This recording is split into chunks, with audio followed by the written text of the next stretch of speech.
Rate buydowns explained. Is it worth it?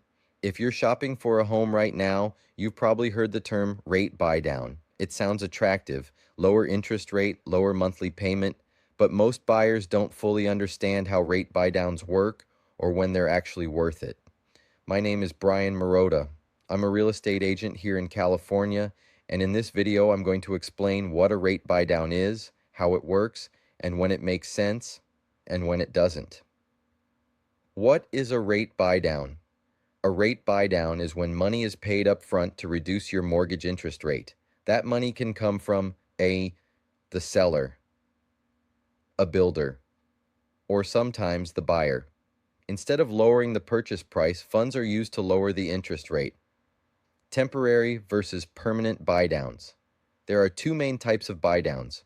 A temporary buydown, like a 2-1 buydown, lowers your rate for the first 1 or 2 years. After that, the rate returns to the original level. A permanent buydown lowers the rate for the entire life of the loan.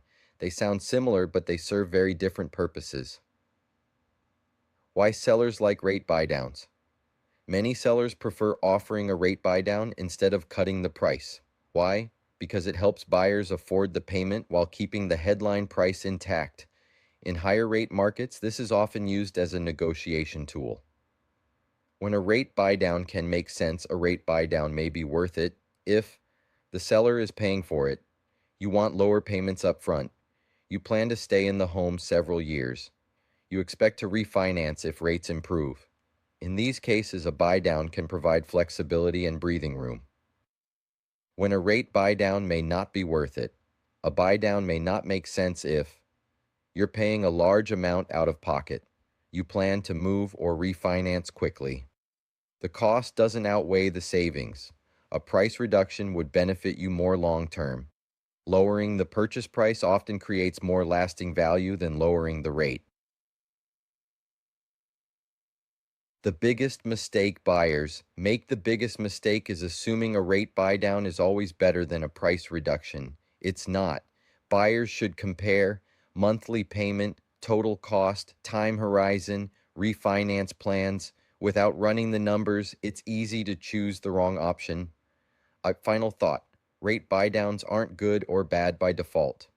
They're a tool. Used correctly, they can improve affordability. Used blindly, they can cost more than they help. The key is knowing whether the math works for your situation. If you're considering a rate buydown and want to know whether it's worth it for the home you're buying, I'm happy to help you compare the options. You can call or text 5624848138 or message me on Instagram at Bryan_Marota. Clarity always beats guessing.